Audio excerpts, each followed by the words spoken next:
Hello dear friends, कैसे हैं आप लोग। उम्मीद है मेरी पिछली वीडियोस आपको पसंद आई होंगी और उसके अंदर कुछ यूनिक चीजें आपको मिली होंगी, यूनिक नॉलेज मिली होगी। ड्राइंग का आपने बहुत सारी बुक्स भी पढ़ी होंगी, लेकिन आपको शायद ही किसी ने कभी बताया हो कि कितने व्यू जरूरी हैं किसी ड्राइंग के लिए। लेकिन आज फिर मैं एक वीडियो ऐसी लेके आया हूं आपके लिए जिसमें कुछ मैकेनिकल कंपोनेंट्स के बारे में है और जितनी भी मैकेनिकल असेंबलीज हैं वो सब इस कंपोनेंट के बिना पूरी नहीं होती। किसी न किसी चीज का, जितने भी मैंने आइटम लिखे हैं, कहीं ना कहीं किसी चीज के अंदर यूज होते हैं। हम जब दो या दो से अधिक पार्ट्स को मिलाते हैं तभी कोई एक छोटी सब असेंबलीज बनती है, और जब 5-7 या 4-5 असेंबलीज होती हैं, सब असेंबलीज, उनको मिला के एक बड़ी असेंबलीज बनाते हैं तो एक मेन असेंबली बनती है, यानी कि एक particular machine. What is the aeroplane? Aeroplane is a main assembly. उसके अंदर बहुत सारी चीजें होती हैं, उसके डिफरेंट पार्ट होते हैं। इसी तरह किसी क्रूज के अंदर बहुत सारे पार्ट्स होते हैं, बाइक के अंदर सारे पार्ट्स होते हैं। तो अब हम थोड़ा सा कुछ मैकेनिकल कंपोनेंट्स के बारे में बात करेंगे, जिसके बारे में आपको पता होना चाहिए कि क्या चीज है। तो ये हाईटेक स्टूडेंट्स के लिए, मैकेनिकल स्टूडेंट्स के लिए, जो बीटेक के उनके लिए, या इंडस्ट्री में जो लोग काम करते हैं उन सब के लिए। मेरी वीडियो उन सब तमाम लोगों के लिए जो इंडस्ट्री में काफी पहले से काम कर रहे हैं, लेकिन पर्टिकुलर उनके पास कोई डिग्री या डिप्लोमा नहीं है, बट एक्सपर्ट तो हैं, लेकिन कहीं ना कहीं उनके लिए, नॉलेज के लिए मैंने वीडियो बनाई है। तो आप प्लीज मेरी वीडियो को लाइक करें, शेयर करें, कमेंट्स करें और चैनल को सब्सक्राइब जरूर करें। तो मैं चाहता हूं कि आप ज्यादा से ज्यादा सब्सक्राइब करें, अपने फ्रेंड्स को बताएं जो आपके ऑलरेडी इंडस्ट्री में काम कर रहे हैं, या फिर और जो बीटेक कर रहे हैं, या जो आप लोगों के से जूनियर हैं उनको भी आप बता सकते हैं कि इस तरह का कंटेंट जो है मेरे चैनल पे मिलेगा, एस.एन. शर्मा के नाम से, इंजीनियरिंग एंड मशीन ड्राइंग गुरुजी। तो आइए स्टार्ट करते हैं। आज मैंने ऊपर हेडिंग लिख दिया मैकेनिकल कंपोनेंट्स, यानी कि मशीन के जितने भी कंपोनेंट्स हैं, होते तो खैर कई हजार हैं, सेवरल थाउजेंड, बट यहाँ पे मैं कुछ खास स्पेसिफिक पॉइंट्स पे बात कर रहा हूँ कि क्या चीज है। जैसे कि मैंने लिखा है शाफ्ट। शाफ्ट बहुत कॉमन नेम है, आपने सुना होगा। Flange, pulley, gear, bush, housing, cam, spindle and piston. Number 10 valve, 11 connecting rod. अच्छा, मैं एक चीज आपसे थोड़ा सा जिक्र करना चाह रहा था कि आप मेरी वीडियो में एक बीच में कहीं लाइट देख रहे होंगे, फ्लैश लाइट चमक रही है, तो ये एक्चुअली कैमरे की लाइट है, फोन की, ठीक है। तो आप इससे वो ना हो, कहीं ना कहीं मुझे लग रहा है कि वो किसी खास रिटर्न पोर्शन पे आ रही होगी, बट डज नॉट मैटर, ठीक है, इतना चलता है। अब बात करें शाफ्ट की। तो शाफ्ट एक ऐसी डिवाइस है, एक ऐसा कंपोनेंट है जो सिलिंड्रिकल होता है ना। वैसे तो शाफ्ट स्क्वायर में भी आ सकती है, क्योंकि जो हमने शाफ्ट और होल के बेस पे सारी थ्योरी बेस्ड है। एक मेल पार्ट है, एक फीमेल पार्ट है। होल वाले को फीमेल पार्ट बोलते हैं, और जो शाफ्ट टाइप में है ये मेल पार्ट है, ठीक है। तो चूंकि कपलिंग जब हम इनकी करते हैं, इनको जोड़ते हैं, तो तभी ये सब चीजें सब आती हैं। अब शाफ्ट देखिए, शाफ्ट क्या है। शाफ्ट एक सिलिंड्रिकल डिजाइन है। मैं जैसे डाल रहा हूं कि मैंने एक डायमेंशन में बहुत सेंटर लाइन, मैंने एक बहुत छोटा सा शाफ्ट का एग्जांपल दूंगा। शाफ्ट कुछ इस तरह से हो सकती है, ऐसे हो सकती है, ऐसे हो सकती है, फिर ऐसे हो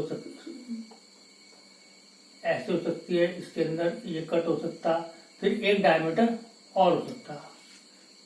तो इसके अंदर पता ही है आपको, ये मैं ओवरऑल लेंथ दे रहा हूं, ठीक है। यहां से होगा इसका जो भी है, यहां इसका डाया होगा, जो भी है, ठीक है। 40-60 लेंथ कुछ भी हो सकती है। ये छोटा डाया है, ये उससे बड़ा है, ये इसका कॉलर कह दीजिए। तो शाफ्ट इस तरह की होती है। अब शाफ्ट के अंदर वो अलग बात है कि यहाँ पर चूड़ी हो, ठीक है ना, यहाँ पे थ्रेड हो, तो थ्रेड आपका डबल उससे दिखाया जाएगा, ऐसे करके ये थ्रेड आ गया। इसके ऊपर कुछ और आ सकता है, यहाँ पर कोई स्लॉट हो सकता है इसके अंदर दिया हुआ, ऐसे करके कीवे के लिए। तो इस तरह के आइटम को बोलते हैं शाफ्ट। तो शाफ्ट का बहुत ज्यादा यूज होता है, सीधी सी बात है।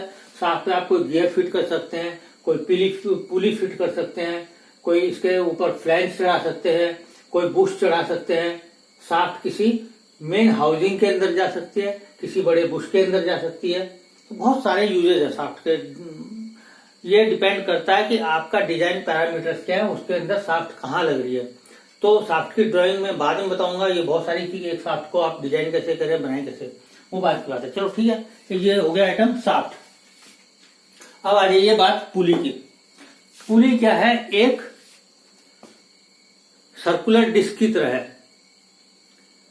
पुली कई टाइप की होती है, टाइप वगैरह मैं सब बाद में बताऊंगा, आप खाली सिर्फ देखिए। अगर मैं पुली का एक व्यू डाल देता हूं तो पुली कुछ इस तरह से होती है, ये गोल, बीच में सेंटर लाइन होगी, ये होगी, और इसके अंदर एक हिडन लाइन में डाल रहा हूं। तो ये इस तरह का अगर आइटम है, अगर मैं इसका एक साइड व्यू बना देता हूं तो ये बनेगा। ठीक है, ये सेंटर लाइन होगी। मैं इसका ये आपको व्यू बना के दिखा देता हूं। अगर पुली को आप देखेंगे तो इस तरह से बनी होगी। ठीक है, और यहाँ पर क्या होगा? बेल्ट के लिए स्पेस होगा, क्योंकि पुली का काम है पावर को शिफ्ट करना या किसी चीज फंक्शन को स्मूथ करना। तो पुली बहुत जगह होती है, बहुत कॉमन चीज है। तो ये अब इसके अंदर क्या होगा? एक होल होगा और एक होगा इसके अंदर कीवे कटा हुआ। ठीक है, तो इसको बोलते हैं पुली। तो पुली जो है किसी शाफ्ट के ऊपर चढ़ती है और फिर यहाँ पे की लगती है और ये दोनों फिक्स हो जाते हैं। अब बात करते हैं गियर की। तो गियर क्या है? बिल्कुल एक ऐसी ही डिवाइस है सर्कुलर। उसमें फर्क क्या है कि उस पर टीथ कटे होंगे, ऐसे करके, ऐसे करके टीथ कटे होंगे, और ये होगा। ये इस तरह का जो कंस्ट्रक्शन है, संरचना है, ये गियर की है। इनको बोलते हैं टीथ। ये ठीक है, जब मैं गियर का डिजाइन बताऊंगा तब सारा करेंगे। आप खाली ये देख लीजिए कि इस तरह से ये गियर होता है। तो गियर के अंदर भी एक स्लॉट होता है। ये किसके लिए? कीवे के लिए। इसे मैं यहां लिख देता हूं, इट इज फॉर कीवे। की डालेंगे तभी इससे अटैच कर पाएंगे, अदरवाइज नहीं कर पाएंगे। और जनरली इन चीजों की वेल्डिंग नहीं होती, ये सब फिट के अकॉर्डिंग होते हैं। प्रेस फिट से भी आप चढ़ा सकते हैं या क्लियरेंस फिट से भी चढ़ा सकते हैं, लेकिन आपको की तो डालनी ही पड़ेगी। तो आपने देखा शाफ्ट किस तरह की होती है, फ्लैंज नहीं बताया मैंने आपको, ये पुली बताई है। ठीक है, तो पुली देखिए, पुली ये है, शाफ्ट ये है और गियर ये है। अब अगर मैं बात करूं किसकी, फ्लैंज छूट गया था, तो फ्लैंज हमारा जो है वो इस तरह से होता है, करेक्ट। और फ्लैंज के ऊपर कुछ होल हो सकते हैं, जैसे एक यहां हो सकता है, यहां हो सकता है, यहां हो सकता है, यहां हो सकता है। और फ्लैंज के बीच में कुछ इस तरह का एक बड़ा डायमीटर होता है। अगर इसकी ड्राइंग बनाऊं मैं साथ में, तो ये फ्लैंज इस तरह का होगा और इसके बीच में होल होगा। ये मैंने हिडन लाइन बनाई है और इस तरह से, और इसके अंदर ये यहां पर भी होल है। तो इसके अंदर क्या होगा? एक आउटर डाया होगा, ओडी, एक आईडी होगा, और एक इसकी थिकनेस हो गई मटेरियल की, कितना है, ये डिस्क कितनी मोटी है, इसका आईडी क्या है। तो फ्लैंज भी कैसे होगा? फ्लैंज के अंदर भी एक कट होगा, कीवे कट।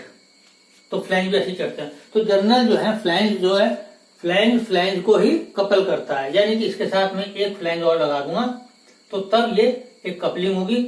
और फिर यहाँ कहीं इसके साथ मैं या तो पाइप, सॉलिड पाइप ज्वाइंट कर सकता हूँ या कुछ कर सकता हूँ। यहाँ मैंने इसके अंदर बोल्ट डाल दिए।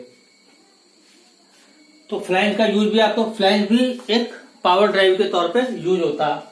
एक शाफ्ट से दूसरी शाफ्ट में अगर आपको पावर पहुंचानी है तो शाफ्ट ऐसे नहीं जुड़ सकती जब तक तो कोई और, या तो मफ कपलिंग डालेंगे आप, या इनको फ्लैंज की हेल्प से जोड़ेंगे और साथ में कीवे का यूज करके की फिट करेंगे।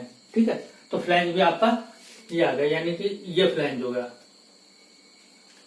अच्छा, शाफ्ट हो गया आपका, फ्लैंज हो गया, पुली, गियर, ये आपको समझ में आ गया। अब है बुश। अगर हम बुश की बात करें तो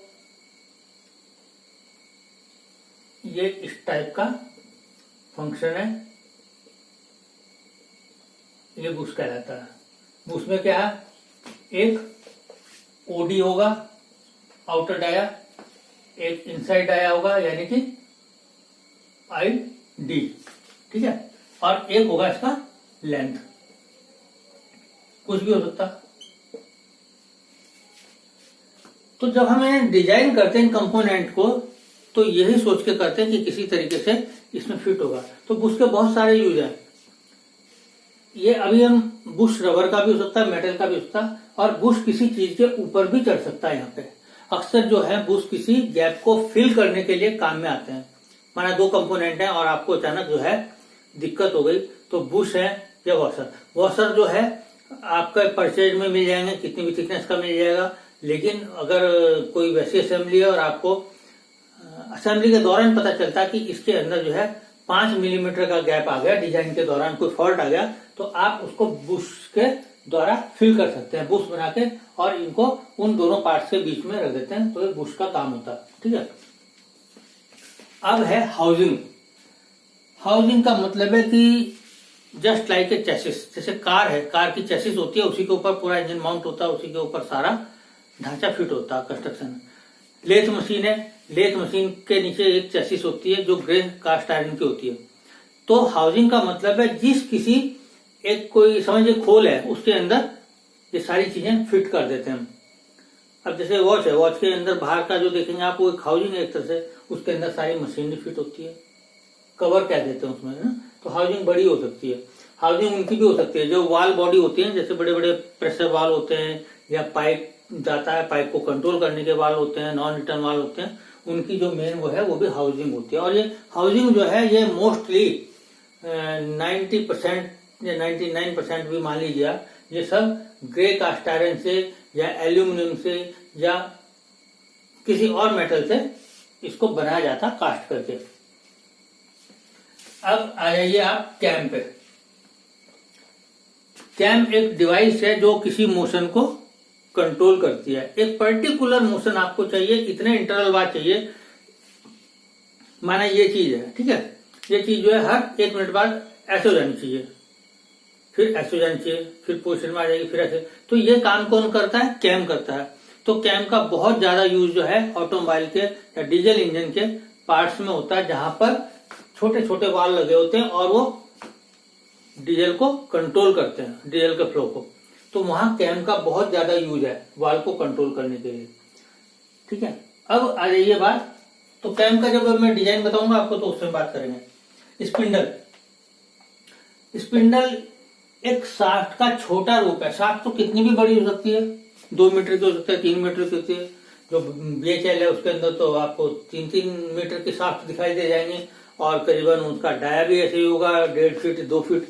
ठीक है, अब बात करते हैं स्पिंडल की। तो स्पिंडल छोटा हो सकता है, स्पिंडल कोई एक पिन की तरह भी हो सकता है। स्पिंडल, स्पिंडल के किनारे पे यहाँ पे एक कॉलर भी हो सकती है, स्पिंडल पे चूड़ी भी हो सकती है, ऐसे करके थ्रेड हो सकती है। तो ये डायमीटर होगा, ये डायमीटर होगा, ये हो गया। अच्छा, स्पिंडल में ऐसा भी हो सकता कि जब हम ये नेक जो है ना, अगर मैं इसको ऐसे कर देता हूं तो ये नेक क्या है? स्क्वायर नेक है। तो इस तरह के भी स्पिंडल हो सकते हैं जो एक पर्टिकुलर पॉइंट पे घूमेंगे नहीं। ठीक है, ये स्पिंडल होगा। फिर आ गया पिस्टन। पिस्टन का नाम सुना आपने, मोटरसाइकिल के अंदर पिस्टन होता है, स्कूटी के अंदर पिस्टन होता है, और हाइड्रोलिक पिस्टन अलग होते हैं। फिर कारों के अंदर पिस्टन होते हैं, कई पिस्टन की गाड़ी होती है। ठीक है, तो पिस्टन एक एंटिटी है, पिस्टन के ऊपर रिंग्स चढ़ते हैं। एक सिलिंड्रिकल टाइप में होगा, मैं आपको बना के ही बता देता हूं कि वो पिस्टन कुछ इस तरह का होगा। अंदर का मैं नहीं बताऊंगा आपको। और ये इसके अंदर ऐसे करके एंटिटी होती है। अगर आप देखें तो यहां से ये खुला होगा, ये खुला होगा, करेक्ट, ये भी खुला होगा, ये भी खुला होगा, इस तरह से। ठीक है, और ये छोटा वाला डाया है इसका पिस्टन का, और बाकी पिस्टन ये है। पिस्टन के ऊपर मैं एक होल ये बना देता हूं, इसके अंदर गजन पिन डाली जाती है और पिस्टन किसी चीज से लॉक हो जाता है, मतलब उसके पीछे भी कोई रॉड रख सकते हैं, कुछ भी कर सकते हैं। तो ये क्या है? ये पिस्टन रिंग्स के लिए। These rods are made for piston rings. ये ग्रू देख रहे हैं आप? तो पिस्टन रिंग का यूज क्या होता है कि जब हम इसके ऊपर माउंट कर देते हैं और फिर एक सिलेंडर के अंदर इसको इंसर्ट करते हैं, तो ये एक प्रेशर को मेंटेन करता और गैस के लीकेज को बचाता है या पानी के लीकेज को रोकता है। पिस्टन रिंग बोलते हैं इनको, ठीक है। तो ये पिस्टन हो गया। अब बात करते हैं वाल्व की। मैंने आपको बताया था कि वाल्व जो है नॉन रिटर्न वाल्व भी हो सकते हैं। नॉन रिटर्न वाल्व का मतलब ये है कि एक साइड से फ्लूइड चल तो जाता है, लेकिन अगर प्रेशर कम हो गया तो फ्लूइड वापस नहीं आएगा। फ्लूइड हो गया, गैस हो गया, पानी हो गया, कुछ भी हो गया, लिक्विड और गैस, तो ये नॉन रिटर्न वाल्व होते हैं। पानी को ऑपरेट करने के लिए या गैस को ऑपरेट करने के लिए या किसी भी केमिकल को ऑपरेट करने के लिए। अब मैं बात करता हूं कनेक्टिंग रॉड की, ठीक है। तो कनेक्टिंग रॉड का नाम आपने हो सकता है पहले भी सुना हो। कनेक्टिंग रॉड का जो है एक तरह से ये ऑटोमोबाइल का पार्ट है और पिस्टन के और इसके बीच में ये चलता है। ये कनेक्टिंग रॉड है इसके साथ। और फिर एक है क्रैंक। अब क्रैंक को कहा, यहां लिख देता हूं मैं, क्रैंक। ये भी पार्ट है। तो क्रैंक अगर हम देखें तो इस तरह से होती है। इसका कुछ ये ऐसे होती है, फिर ऐसे होता, फिर इस तरह से होती है, ये नीचे को आ जाता है इतना वो पोर्शन, फिर इस तरह से ऐसे करके होती है क्रैंक, ठीक है। तो आप ड्राइंग उठा के देख लेना, उसकी बुक में ये क्रैंक है। तो इस तरह के जितने भी आइटम है ये मैकेनिकल कंपोनेंट हैं और इनकी अगर आपके दिमाग में एक तरह से ड्राइंग बैठ गई तो बहुत इजी हो जाता है। अगर आपको कहा कि भाई स्पिंडल की ड्राइंग बनानी है तो आप देख रहे हैं कि छोटा सा पिन टाइप होगा, शाफ्ट की हो सकते है, शाफ्ट किसी भी तरह की हो सकती है, पुली डिफरेंट टाइप की हो सकती है, वी वेल्ड पुली हो सकती है और भी कई तरह की पुली है, वो सब हम बाद में बताएंगे। तो आई थिंक कि इससे आपको काफी नॉलेज हुई होगी कि मैकेनिकल कंपोनेंट्स किस तरह के हैं और इनका यूज क्या है। तो दोस्तों वीडियो को यहीं खत्म करते हैं और उम्मीद है कि आपको ये वीडियो पसंद आई होगी। मैं अभी इसको थोड़ा सा एडिट करके कुछ और डाल के तब आपको करूंगा ताकि आपको सर्च करने में दिक्कत ना हो। तो वीडियो को यहीं खत्म करते हैं। Please subscribe my channel. Okay, next video के साथ आपको मिलूंगा और बेहतरीन कंटेंट आपको मैं देने की कोशिश करूंगा ताकि आप एक प्रोफेशनल बन सकें। आप कहीं जाएंगे, इंटरव्यू देने जाएंगे या कुछ और चीज फेस करने जाएंगे तो आपसे अगर किसी ऑटोमोबाइल कंपनी में जाएंगे, आप किसी इंडस्ट्री में जाएंगे, मैन्युफैक्चरिंग इंडस्ट्री के अंदर जाएंगे तो आप बेहिचक जो है इन सब चीजों के बारे में बता सकेंगे और कुछ हद तक उसका डिजाइन भी उनको दिखा सकेंगे। तो लगेगा कि हाँ ये टेक्निकल माइंड का स्टूडेंट है, तो आपका सिलेक्शन श्योर हो जाएगा। तो definitely we work for the professionals. Okay guys, फिर मिलते हैं नेक्स्ट वीडियो के साथ और प्लीज आप कमेंट्स करना ना भूलें। कमेंट्स आप करने में कुछ कंजूसी करते हैं, लिख दीजिए कोई भी कमेंट है। मैं टाइम बढ़ाने का है, टाइम घटाने का है या आपको वीडियो कंटेंट में कुछ और चेंजेस चाहिए तो मैं वो करने को तैयार हूं। आपके कमेंट ही मेरी पावर्स है। तो ठीक है, आज के लिए इतना ही काफी। बाय, फिर मिलते हैं नेक्स्ट वीडियो में।